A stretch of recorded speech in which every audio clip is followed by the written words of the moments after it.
gudoomiyaha gobolka Awdal Cabdo Axmed Aayar oo uu heliyo maayarka magaalada Boorama Saleebaan Xasan Xaddi ayaa maanta waxay soo kormeereen halka uu marayo dhismaha wadada injineer Gande loogu magac daray ee isku xiri doonta jaamacadda Camuudi Airport-ka magaalada Boorama taasoo qayb kamid ah iminka laami la saarayo waxaana halka uu dhismaha maanta ka socday ku sugnaa qaar kamid ah xildhibaanada golaha deegaanka ee degmada Boorama oo ay horkacayeen xogayaha dawladda hoose ee Boorama Maxamed Cabdi Xaashi Xamari iyo gudoomiyaha ku-xigeenka golaha deegaanka Maxamed Faarax Dheereste waxaana madashan ka hadlay xogayaha dawladda hoose ee degmada Boorama Maxamed Cabdi Xaashi Xamari iyo gudoomiyaha ku-xigeenka golaha deegaanka ee degmada Boorama Maxamed Faarax Dheereste waxayna ka warameen ahmiyadda ay bulshadu u leedahay wadadan oo tilmaameen inay halbowlow tahay isku socodka gudaha magaalada Boorama wadadani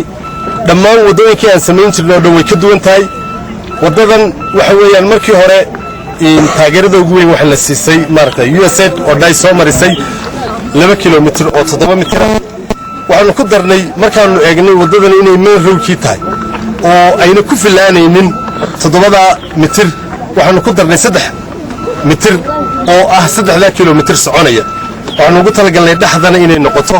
meel banaan oo biitooyada la saarto markii magaalada ka soo dhamaato xogaa dhaxtaalku ka yar baxaya wadada yaraanaysa markii magaalada sii gashana 1 mitir oo dhaxda oo biitooyada iyo geedaha laga beeray yeelanaysa marka waxaan doonaynaa idinka hale inaad idinku ilaashataan wax kasta oo niga galaya oo tacaba ama hawla inaad u dulqaadataan oo adkaysataan sidoo kale maayarka degmada Boorama Saleebaan Xasan Xaddi iyo gudoomiyaha gobolka Awdal Cabdo Axmed Aayar ayaa iyaguna waxa ay hoosta ka xariiqeen in wadadan ay wax weyn dhanka horumarka ku soo kordhin doonto Boorama taasoo loogu magac daray Allah u naxariistee injineerkii dawladda hoose ee degmada Boorama Maxamed Cumar Gande maanta waa farxadii ugu weyn runtii intaasoo mashruuc oo degmadii Boorama ka socda cid kasta oo danaynaysa haday dibad iyo gudaha tahayba waxa way maanta farxad bay u tahay runtii waxaan jecelnahay oo doonaya halka inaan fariin uga mariyo war dadka qurbaha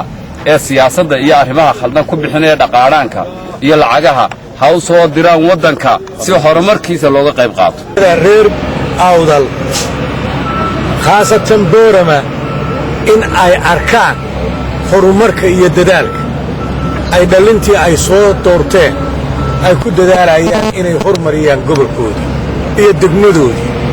waxaa kuwa qurbaha jooga ee jecel wanaagga ee jecel horumarka dalkoodii ee jecel horumarka gobolkoodii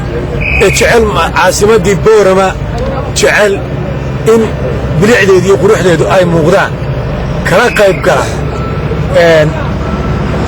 kala qayb gala golaha deegaanka la soo doortay kala qayb gala golaha xukuumadda kala qayb gala sidii ay gobolku u horumari lahaa haday tahay oo loo kobcin lahaa baahiyihiisa Axmed Hadwanaag News magaalada Boorama.